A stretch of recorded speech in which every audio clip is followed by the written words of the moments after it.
What's up guys, welcome back to H2Ocean Reef. I've been meaning to record this for a while, but I've actually picked up a new dosing pump, as you can see here. So this is the D&D P1. So I did have the Reef Factory 3 dosing pump, but I'm not gonna lie, the Reef Factory sort of user interface on the app wasn't great. It never would connect to Wi-Fi, and I know the Reef Factory have gone obviously bump at the minute, so skeptical as to whether their online service would still be working in a few months. But after some recommendation from Murph's Reef, I picked up this P1. So let's get it unboxed, let's get it set up. Let's see how easy it is. We'll call this the Dummies Guide to setting up the D&D pump, because if I can set it up, then anyone can. So I'll pick this up from Marine Aquatics. Really great service, Marine Aquatics. If you ever after equipment, be sure to check them out. I pretty much always use them for when I've got like any dry goods purchases, really, when I need to get something online. So yeah, let's unbox it. We've got a quick start guide there. Let's see what else is in this box here.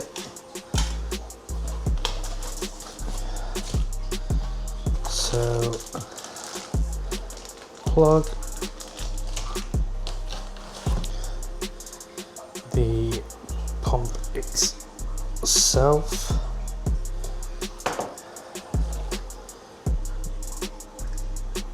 attachments there, some more for the plug, and then some airline tube. Now, I previously had my Reef Factory one mounted on here, so I'm hoping that's going to fit and I'm not going to have to re-drill anything. So let's see. First of all, first point of call for installation is getting the app installed and then registering an account. So I'm going to do that now.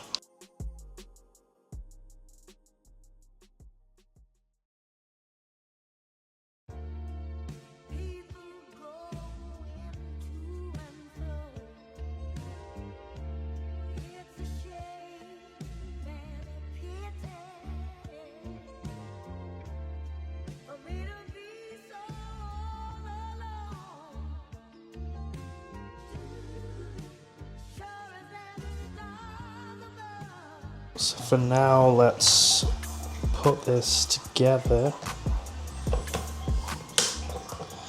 and then gonna need the UK plug. So a little stumbling block for now is that I need somewhere to like mount this on there, so I might have to get like a little shelving unit fitted there, because the plug's got to reach all the way around the back and into my cabinet in here, which I don't currently think it will, because I envisioned there being some kind of like mount on the back, but it currently doesn't look like there is. So we're gonna have to continue the video at a later date. So after 2 weeks ish since I recorded the last bit of clips, my dad has been to help fix a shelf under the sump. Now, my DIY skills are very limited. Fortunately, he's a builder. None of that was passed down to me. I'm useless when it comes to DIY. However, we now have a shelf where I can put the doser on, and then hopefully down the side here have a container to run. I'm just planning on using all for Reef out of. And there we have it. So now I just need to find some kind of unit. I might like 3D print something to fit in this gap that we can just run straight in and out. But for now, let's get back to the app and let's just test the setup on this.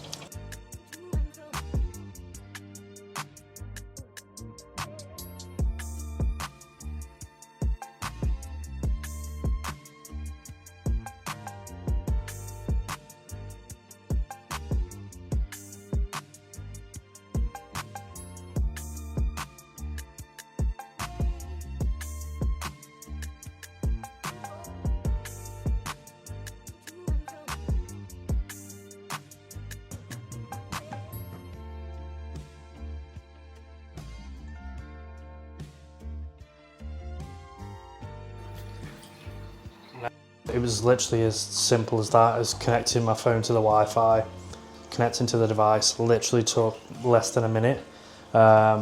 Something which really annoyed me about like the Reef Factory device is how it kept disconnecting from the Wi-Fi.